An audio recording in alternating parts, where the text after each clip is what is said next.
வணக்கம் நண்பர்களே, இது உங்கள் சேஃப் டைரி ஃபார்ம்ஸ். நான் உங்கள் ஏழுமலை. இன்றைக்கி நாம் சென்னை புறநகர் பகுதியான மாடம்பாக்கத்தில் இருக்கக்கூடிய ஒரு இயற்கை விவசாயியும் பால் பண்ணை உரிமையாளருமான திரு தீனதயாளன் அவர்கள் கூட இருக்கிறோம். அவருடைய அனுபவங்களை நாம் இன்றைக்கி தெரிஞ்சுக்கலாம். வணக்கம்ண்ணா. வணக்கம். நீங்கள் இந்த இயற்கை விவசாயத்தின் மேலே உங்களுக்கு எப்படி ஆர்வம் வந்துச்சு? நான் இந்த பசுமை விகடன் படிச்சுட்டு இருக்கேன். அதுவும் இல்லாமல் எங்களுடைய குடும்பமும் விவசாய குடும்பம் தான். எனக்கு மேரேஜ் ஆச்சு 2006 2009 மக பிறந்தா. மக பிறந்தவொடனே நம்மளுடைய குழந்தைங்க தான் நம்மளுடைய ஃப்யூச்சர். ஆமாம், கண்டிப்பாக. நம்ம ஃப்யூச்சருக்கு விஷம் வைக்கணுமா? ஆமாம். அந்த ஒரு காரணம் தான் உங்களை இயற்கை விவசாயத்துக்கு வந்ததுக்கான முழுமையான காரணம். நீங்கள் என்ன படிச்சிருக்கீங்க? நான் வந்து பிஎஸ்சி மேக்ஸுங்களா? ரொம்ப நல்லது. இப்போ மாடுகள் வந்து எண்ணெயிலேருந்து இந்த பால் பண்ணை தொடங்க ஆரம்பிச்சிங்க, தொடங்கி எத்தனை வருடங்கள் ஆகுது? கிட்டத்தட்ட 5-6 வருஷம் ஆயிடுச்சு. 6 வருஷம் இருக்கும். 6 வருஷம். இதுக்கு முன்னாடி மாடுகள் வளர்த்துக்கிட்டு இருந்தீங்களா? ஆமாம், எங்கள் வீட்டில் மாடுகள் இருந்துகிட்டு இருந்தது. முதல்ல வந்து அந்த காஞ்சிபுரம் குட்டை அந்த மாடு இருந்துட்டு இருந்தது. இடையில வந்து அந்த கிராஸ் பிரீட், அந்த ஜெர்சி கலப்பின மாடுகள் அது இருந்தது. இந்த விஷயம் தெரியாது. A2 A1 மில்க்லாம் அப்போ நமக்கு தெரியாது. அந்த நாலேஜ் இல்லை. மாட்டு பாலுக்கும் கலப்பின மாட்டு பாலுக்கும் நமக்கு வித்தியாசம் தெரியாது.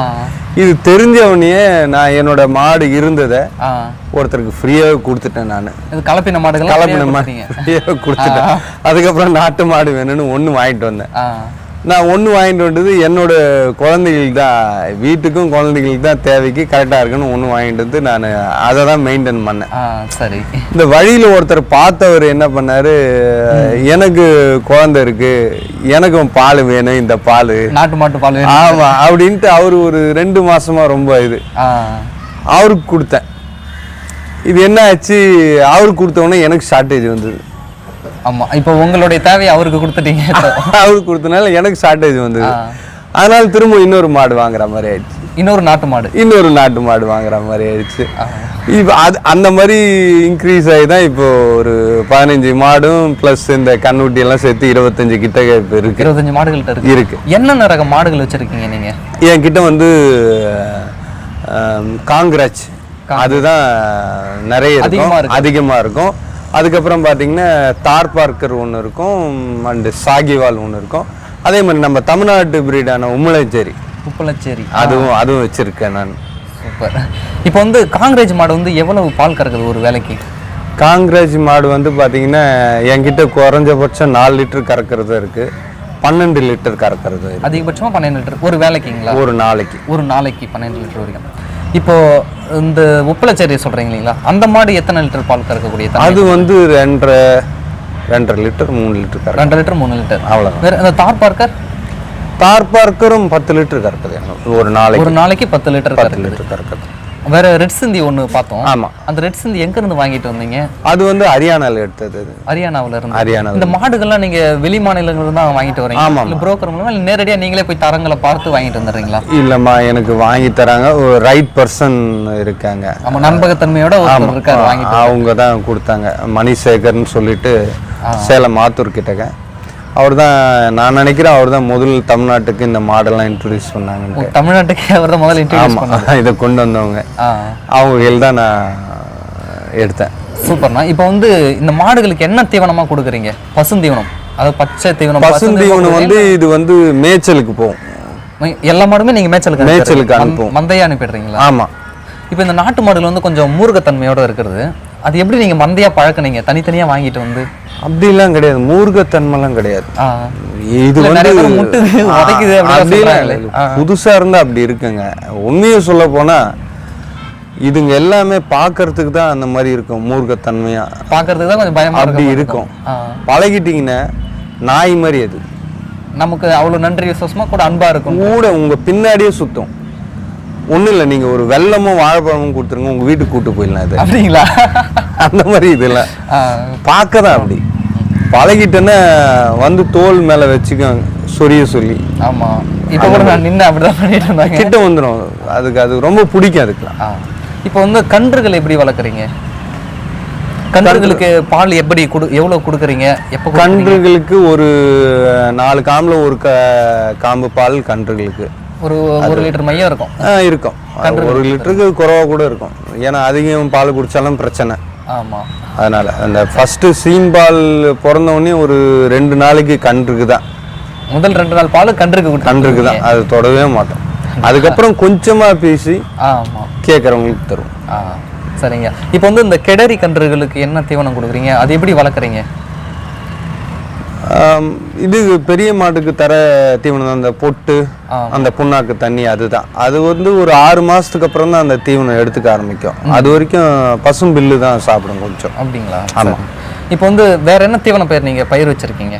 தீவன பயிர் வந்து சூப்பர் நேப்பியர் நான் வச்சிருக்கேன்.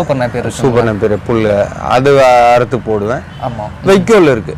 வைக்கோல் வச்சிருக்கீங்க? வைக்கோல் வச்சிருக்கேன். அதை இங்க இயற்கை முறையில் விளைஞ்ச வைக்கோல் அது கொடுத்து. நீங்க நெல் அறுவடை பண்ணி அந்த வைக்கோல் நீங்க வெளியில கொடுக்கறது நீங்க கொடுக்கறதே இல்லம்மா. இவ்வளவு மாடு இருக்கு, நான் எப்படி வெளில கொடுப்பேன்? ஆமா ஆமா. இப்போ வந்து பால் லிட்டர் வந்து எவ்வளவுக்கு கொடுக்குறீங்க? 90 ரூபான்னு தரமா. 1 லிட்டர் 90 ரூபாய். 90 ரூபாய். இப்போ இந்த விற்பனை வாய்ப்பு வந்து இங்க எப்படி இருக்கு? நீங்க ஸ்டோர்ல ஊத்துறீங்களா இல்ல வெளியில கடைகளுக்கு இல்ல வாடிக்கையாளருக்கும் தனியா வச்சு கொடுக்குறீங்களா? இல்லம்மா, நான் நேரடி விற்பனை தான். என்ன இயற்கை விவசாயமே வந்துட்டா அதில் சக்ஸஸ்னா ஃபார்மர் டு கன்சியூமர் ரிலேஷன்ஷிப் இருக்கணும். கண்டிப்பா இது உண்மை. அது இருந்தாதான் நல்லது. ஆமா. ஒன்று எனக்கு லாபமா இருக்கும், விவசாயிக்கு லாபமா இருக்கணும், இல்லை நுகர்வோருக்கு லாபமா இருக்கணும். இதுதான் ரொம்ப கரெக்டா இருக்கணும். ஆமா ஆமா. இது வந்து சரியா இருக்கும்.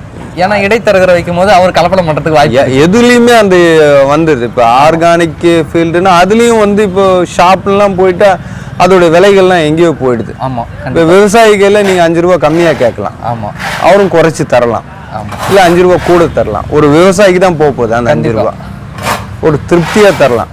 அதுவும் இல்லாமல் அந்த ஒரு என்ன சொல்றது, நுகர்வோர் வந்து விவசாயியை பார்க்குறப்ப அந்த விவசாயிக்கு ஒரு பெரிய சந்தோஷம் கூட. கண்டிப்பாக இது வந்து இது உண்மையான விஷயம்.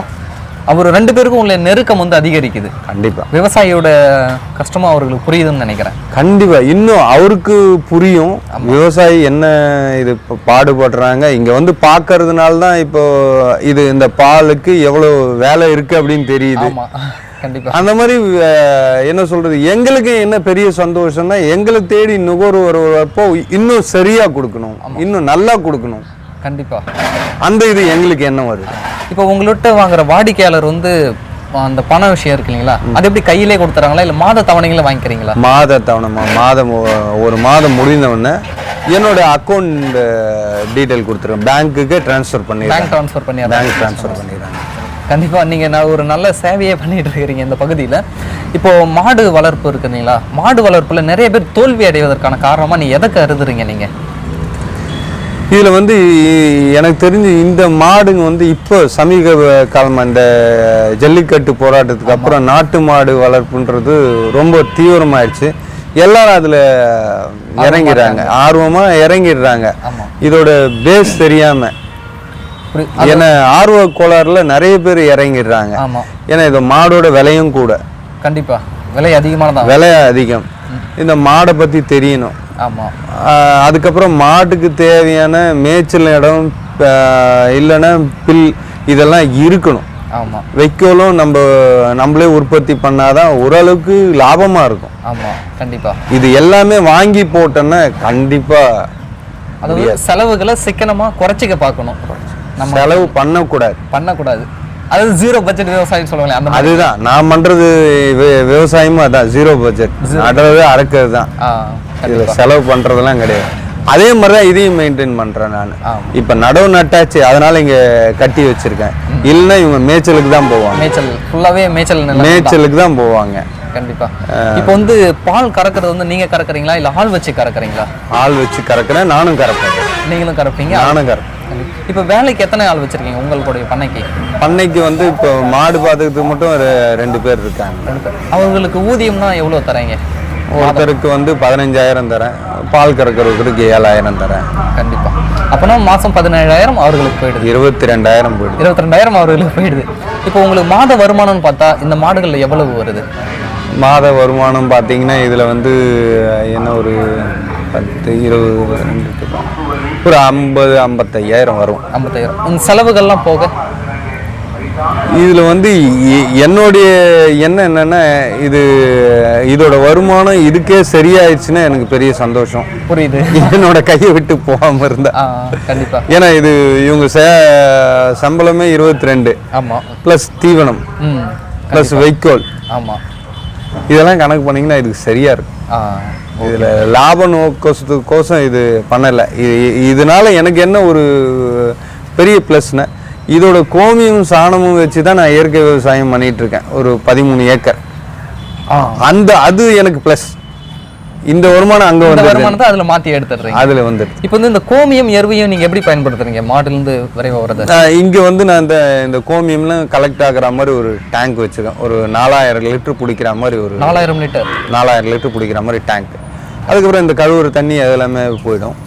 அதில் நான் இந்த ஜீவாமிர்த இதுக்கு வெல்லம் புண்ணாக்கும் நான் சேர்த்து விட்டுருவேன். இப்போ ஜீவாமிர்தமாக செஞ்சிடுறீங்க அந்த கோமியத்தை? ஆமாம், அதையே கலந்து அப்படியே நான் வெஞ்சுரி போட்டு அப்படியே வயலுக்கு கொடுத்துறேன். வயலுக்கு நீங்கள் இப்போ தெளிக்கிறது வந்து இந்த வாய்க்கால் மடையில் போட்டு தெளிச்சிடுறீங்களா? இல்லை, நம்ம என்ன சொல்கிறோம், மோட்டர் போட்டால் போய் தண்ணி வயலில் கொட்டுது இல்லை? ஆமாம். அந்த லைன்லேயே இது கனெக்ட் பண்ணிட்டீங்கன்னா இது அதில் கலந்து போயிடும். இப்போ எருவு வந்து நீங்கள் வெளியில் விற்கிறது இல்லைங்களா? மாடு இல்லை, நான் இயற்கை விவசாயம் பண்ணுறதுனால எனக்கே தேவை. காளை கன்றுகள் வருது இல்லைங்களா? அந்த காளை கன்றுகள்லாம் என்ன பண்ணுறீங்க? காளைக்கன்றெல்லாம் இப்போ தான் விழுந்துருக்கு. இது வரைக்கும் இப்போ தான் விழுந்துருக்கு. அது ஆர்வப்படுறவங்க வளர்க்குறவங்களுக்கு கொடுத்துடலாம் வளர்க்குறதுக்கு. ஆமாம், கண்டிப்பாக. இப்போ வந்து இந்த சினை போடுறதுக்கு நீங்கள் சினை ஊசிகளை பயன்படுத்துகிறீங்களா, இல்லை புலிகளை இதற்குனே நீங்கள் வளர்த்து வரீங்களா? இல்லைம்மா, இது சினை ஊசி தான் போட்டுட்ருக்கேன். புலிகாலையும் இருக்குது. எனக்கு என்னென்னா அதோட பெடிகிரி அதெல்லாம் எனக்கு சரியாக தெரியல, அந்த காளையோடைய பெடிகிரிலாம். அதனால சினை ஊசி போட்டுட்ருக்கேன். ஏன்னா நம்ம பால் பண்ணன்னா நிறைய பால் கறக்கணும். ஆமாம், கண்டிப்பாக. அந்த இதிலிருந்து போட்டோன்னா தான் அது கரெக்டாக இருக்கும். இதில் வந்து அழகு கிழகுலாம் பார்த்துட்டு இருந்தேன்னா பால் பண்ணைக்கு ஆகாது. ஆமாம். விருப்பத்துக்கு வீட்டில் ஒன்று வளர்க்கணுன்னா அது இப்படி இருக்கணும், இந்த சீர் இருக்கணும் அப்படின்லாம் நினைக்கலாம். கண்டிப்பாக. பால் பண்ணைக்கு அது. இப்போ வந்து ஒரு நல்ல மாடை நீங்கள் எப்படி தேர்ந்தெடுப்பீங்க? உங்களுக்கு தெரிஞ்ச வரைக்கும் இது இப்படி இருந்தால் ஓகே, பால் நல்லா கறக்கும் அப்படின்ற அளவுக்கு நீங்கள்? எனக்கு தெரிஞ்ச வந்து பார்த்தீங்கன்னா, மாடு வந்து என்ன சொல்கிறது, உடல் கட்டு கொஞ்சம் மெலிசாக இருக்கணும். புரியுது. உடம்பு பல்ஜாக இல்லாமல் கொஞ்சம் ஸ்ட்ரைட்டனாக இருக்கிற மாதிரி இருக்கணும். ப்ளஸ் பால் மடி கறந்துட்டு விட்டோன்னா மடி சுருங்கிடணும். மடி சுருங்கிடணும், பெருசாக ஒட்டிடணும். அதுதான் பால் மடின்னு சொல்லுவாங்க இல்லைங்களா? பால் மடி ஒட்டிடணும். நிறைய மாடுங்களோட இது பார்த்தீங்கன்னா கறந்தாலும் மடி இருக்கா மாதிரி இருக்கும். அது மாதிரி இருக்கக்கூடாது. நான் எனக்கு தெரிஞ்ச வரைக்கும், நான் என்னோட அனுபவத்தில் கறந்துட்டா ஒட்டின மடி வந்து நல்ல பால் கறக்கும். சூப்பர், நல்லது. இப்போ வந்து மாடுகளோட கோமியம் சொல்லியிருந்தீங்கல்ல, அது வேற ஏதாவது பயன்பாட்டுக்கு யூஸ் பண்ணுறீங்களா விவசாயம் தவிர்த்து? இல்லைம்மா, வேற எதுவும் மெடிசனாலாம் இல்லை, அது நான் இங்கே பண்ணுறது இல்லைம்மா. இப்போ டார்பார்கர் மாடு சொல்லியிருந்தீங்களா? டார்பார்கர் மாடு எங்கேருந்து வாங்கிட்டு வந்தீங்க? அதோடைய கறவை திறன் என்னவா இருக்கு? டார்பார்கரும் ஒரு நாளைக்கு 10 லிட்டர் கறக்குதும்மா. அது எத்தனை மாடுகள் வச்சிருக்கீங்க? டார்பார்கர் ஒன்று இருக்குமா? ஒரு டார்பார்கர். அதுதான் குறைஞ்சது ஒரு 4 நாட்டு மாட்டு இனங்கள் வகைகள் இருக்கு நம்ம பண்ணை. ஆமாம், கண்டிப்பாண்ணா. இது ஒவ்வொன்றும் ஒவ்வொரு டேஸ்ட் இருக்குமா. பாலோடைய சுவை மாறுது, ஒவ்வொரு மாட்டுக்கும் மாறுது. கண்டிப்பாக. நம்ம உம்லஞ்சேரி ஒரு டேஸ்ட், காங்கிராஜ் ஒரு டேஸ்ட், தார்பார்க்கு ஒரு டேஸ்ட். உங்களுக்கு இதில் பிடிச்ச மாடு எது? இந்த 4 நாட்டு மாட்டு வகையில் எந்த நாட்டு மாட்டு வகையை உங்களுக்கு பிடிச்சது? எனக்கு இது ரொம்ப கேட்டீங்கன்னா டார்பார்க்கர். அதற்கான காரணம் அது பிடிச்சது இருக்குது. நான் தயிர் நிறைய சாப்பிடுவேன். அந்த தயிர் வந்து கொஞ்சம் நல்லாவே இருக்கும். தயிர் சுவை அதுல டார்பார்க்கர் எனக்கு பிடிச்சிருக்கு. உங்களுக்கு பிடிச்சிருக்கு? அது கொஞ்சம் இனிப்பா இருக்கும். ஆமா, டார்பார்க்கர் பாலோட தயிர் வந்து கொஞ்சம் இனிப்பு இருக்கு. கொஞ்சம் இனிப்பா இருக்கு. இப்போ வந்து வெளியில நீங்க யாராவது வந்து மாடுகள் வந்து உங்கள்கிட்ட கேட்டா அந்த விற்பனை பண்ற மாதிரி ஏதாவது வச்சிருக்கீங்களா? இல்லம்மா, எங்கள இல்லம்மா. உங்களோட தேவை கரெக்டா இருக்கு? என்னோட தேவை கரெக்டா இருக்கு. ஓகே. இந்த ஆர்கானிக் ஃபார்மிங், ஆர்கானிக் இதுன்றது பயங்கரமா போயிட்டே இருக்கு. இந்த நாட்டு மாட்டு பால் எல்லாம். உங்க கையில ஒரே ஒரு கோரிக்கை என்னன்னா, முடிந்த வரைக்கும் நேரடியா போய் ஒரு விவசாய சந்திச்சு வாங்க பாருங்க. அவங்களுக்கு பெரிய திருப்தியா இருக்கும். கண்டிப்பா. அது நீங்க அதிகரிக்குது இல்லைங்களா? கண்டிப்பா. ரொம்ப நல்லா இருக்கும். ஆமாம், அவர்களுக்கு இன்னும் வந்து உற்சாகப்படுத்துகிற மாதிரி இருக்கும். ஏன்னா நீங்கள் ஒரு விவசாயத்தில் இப்போ என்ன பிரச்சனைனா, இப்போ ஆர்கானிக் இது நிறைய டெவலப் ஆகிடுச்சு. ஆமாம், அதுலேருந்து நிறைய பேர் இப்போ விலகுறாங்க வேறு. ஏன்னா அவங்களால மார்க்கெட் பண்ண முடியலன்றாங்க. ஆமாம், ஏன்னா திரும்பியும் இங்கே தான் வியாபாரிகள் வந்து நிற்கிறாங்க. ஆமாம், அவங்க வந்து இந்த குறைஞ்ச விலைக்கு கேட்குறாங்க. இப்போ வாரத்தில் எப்படியும் வந்து 2 நாள் எப்படியும் நம்ம வெளியில் சுற்றுறோம். ஆமாம், சுற்றுறப்ப அந்த இடத்துல எந்த இயற்கை விவசாயி இருக்காரு, அவர் என்ன பண்ணுறாரு, கண்டிப்பாக அது எடுத்துகிட்டு வர பாருங்க, அது எடுத்துக்கங்க. அதான் இப்போ விவசாயிகளுக்கு பெரிய உதவினாக்க வாடிக்கையாளர் நேரடியாக விவசாயியுடன் தொடர்பு வாங்கி கொண்டு அதுதான் இந்த இயற்கை விவசாயத்தை இன்னொரு வளர செய்யும். ஒரு அங்கீகாரம் அதுதான் வளர செய்யும். கண்டிப்பா. எப்போ ஒரு நுகர்வோர் விவசாயி தேடி வராங்களோ அப்பதான் அந்த இயற்கை விவசாயம் வளரும்.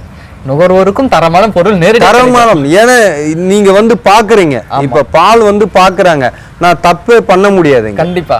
பார்த்துட்டு எல்லாம் வாங்கிட்டு போறாங்கன்னா அவங்கள வச்சுட்டு என்ன தப்பு பண்ண முடியும்? கண்டிப்பா கண்டிப்பா. அது மாதிரி நீங்களும் ஒரு விசிட் பண்ணிட்டு அவர் கையிலேருந்து நீங்க எடுத்தீங்கன்னா அவர் தப்பு பண்ணவும் வாய்ப்பு இல்லை, தப்பு பண்ண மாட்டாங்க, வாய்ப்பும் இல்லாம போயிடுது, அவங்களுக்கும் ஒரு சிறந்த பொருள் கிடைக்கும். இப்போ இந்த பால் கலப்படை பத்தி என்ன, இப்போ பெரிய பிரச்சனையா எனக்கு பால்ல வந்து விஷ மூலக்கூறுகள் அதிகமா இருக்கு. நிறைய இப்போ லாஸ்ட் வீக் நியூஸ் கூட அதுதானே கொடுத்துருங்க. ஆல் இண்டியா லெவலில் எடுத்த பால் சாம்பிள்லையும் ஃபுட் சாம்பிள்லையும் தமிழ்நாடுல தான் ரொம்ப மோசமா இருக்குன்னு கொடுத்துருக்காங்க. அதிகமா இருக்கிறது தமிழ்நாட்டில் தான் சொல்லியிருக்காங்க. ஆமா, ஃபார்மலின் வரைக்கும் கலக்குறாங்களாம் பால்ல. இவ்வளவு விஷத்தை நம்ம குடிச்சிட்டு இருக்கிறோம் பாலுன்னு நினைச்சு இல்லைங்களா? குழந்தைங்க குடிக்கிறாங்க. கண்டிப்பா. ஏன்னா பால் தேவை வந்து குழந்தைகளை தான் பெரும்பாலும் பூர்த்தி செய்யுது. தாய்ப்பாலை விட இப்ப மாட்டுப்பாலை தான் குழந்தைகள் அதிகம் குடிக்குது. அதுதான் ரொம்ப கஷ்டமா இருக்கு. குழந்தைங்க சாப்பிட்ற விஷயத்துல எப்படி தப்பு பண்ண முடியுதுன்னு தெரியல. இப்ப நம்ம நிறைய பேர் தெரியாம நம்ம விஷத்தை கொடுக்குறோன்னு தெரியாமலே நம்ம பிள்ளைங்களுக்கு கொடுத்து வளர்த்துக்கிட்டு இருக்கிறோம் இல்லைங்களா? கண்டிப்பா. உண்மையிலுமே நண்பர்களே, இவர் சொல்லக்கூடிய ஒவ்வொன்றும் நம்மளுடைய மனதை வந்து தொடக்கூடியதா இருக்குது. நாம இன்றைய நிலைமையில பாலை கொடுக்குறோம்னு சொல்லிட்டு குழந்தைகளுக்கு நம்ம விஷத்தை ஊட்டிக்கிட்டு இருக்கோம். இயற்கைக்கு திரும்புவோம், இயற்கையை வாழ வைப்போம், விவசாயிகளை வாழ வைப்போம். ஒரு விவசாயிக்கும் அதோட வாடிக்கையாளருக்கும் நேரடி தொடர்பு ஏற்படும் பொழுதுதான் விவசாயமும் வளரும், தரமான பொருட்களும் உங்களை வந்து சேரும். இந்த வீடியோ உங்களுக்கு பிடிச்சிருந்தால் லைக் பண்ணுங்க, உங்களுடைய சந்தேகங்களுக்கு கமெண்ட் பண்ணுங்க, மற்றவங்களுக்கும் இந்த வீடியோவை ஷேர் பண்ணுங்க. நன்றி. வேறொரு வீடியோவில் நாம மீண்டும் சந்திக்கலாம்.